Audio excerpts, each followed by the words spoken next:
Welcome, everyone, to the ZapSec Modernization Series. My name is James Camerata, Vice President at ZapSec, and today I'm joined by Ray Garg, an Identity Access Management Architect at ZapSec. Today we're going to talk about why your CFO should care about identity platform sprawl. Here's a conversation that happens in most enterprises but rarely gets resolved. Finance sees identity-related spend increasing year over year. Consider costs for licensing, integration, maintenance, support contracts, operational headcount. They ask a reasonable question.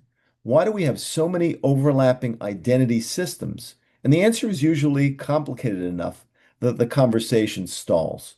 That's such a good point because identity sprawl, it doesn't really happen by design, it accumulates.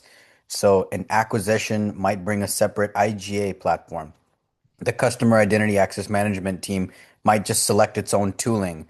The PAM was purchased by security independently. Maybe the directory services is running on legacy infrastructure and MFA is spanning three different providers because each was adopted at a different time. No single decision caused this, but the result is that multiple systems that are managing overlapping identity functions, there's an unnecessary cost there. It's like running three separate utility systems in the same building. Each one works, but you're paying for three sets of infrastructure, three maintenance contracts, and three operations teams for functions that should be consolidated. And the cost goes beyond licensing. You have redundant integrations where the same application is connecting to multiple identity providers through separate connectors. You have manual provisioning workflows that exist because the systems aren't able to talk to each other. The admin effort is duplicated across platforms, that are serving the same function, and audit overhead is multiplying because each tool has its own governance model. How should this be measured? The CFO is clearly not going to respond to an architecture diagram. Three metrics. Cost per unused license. So how many seats are provisioned across identity platforms that nobody's using? Cost per redundant integration. So how many connections are actually maintained that can be served by a single platform? And cost per manual workflow. So how many identity processes require human intervention because the tools were not integrated?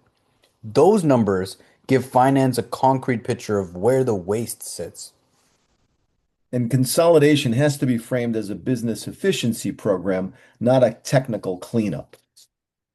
The CFO wants reduced spend and fewer vendor contracts. The CIO wants standardized governance and reduced complexity.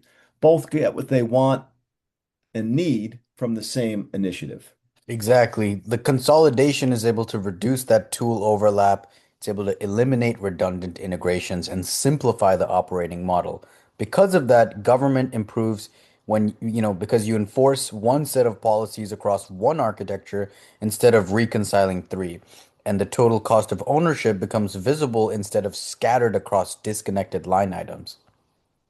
So it'd be interesting to see how ZapSec differentiates here, because diagnosing sprawl is one thing, actually rationalizing the stack is a different problem. Yeah, so at ZapSec, we approach this with three main things. First, we start with a platform rationalization framework. So we map every identity tool in the environment, what that tool does, what it overlaps with, and what it costs. And finance and architecture get a shared view of where redundancy lives and what consolidation is worth. Second, we bring a structured delivery approach. So we have consolidation blueprints that provide implementation ready migration paths, which platforms to retain, which to retire, how to sequence the cutover without disrupting operations that are built from real enterprise consolidation programs. And third, we bring automation where we provide continuous monitoring of license utilization, integration health, and workflow efficiency. So if we see unused licenses reappear or manual workflows reemerge after consolidation, the automation will surface that, and that prevents sprawl from quietly returning. I like this approach. The costs are mapped, it's ready for implementation, and it's continuously monitored. Those are the differentiators.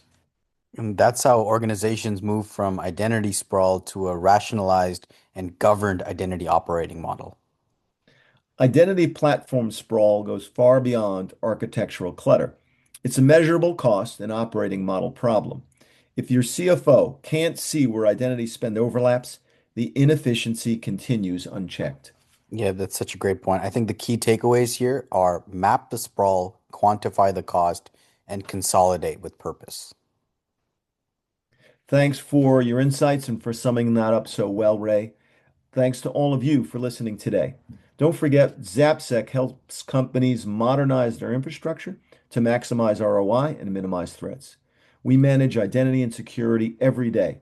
If any of this is meaningful to you, we'd welcome a conversation on how to bring this sort of transformation to your organization.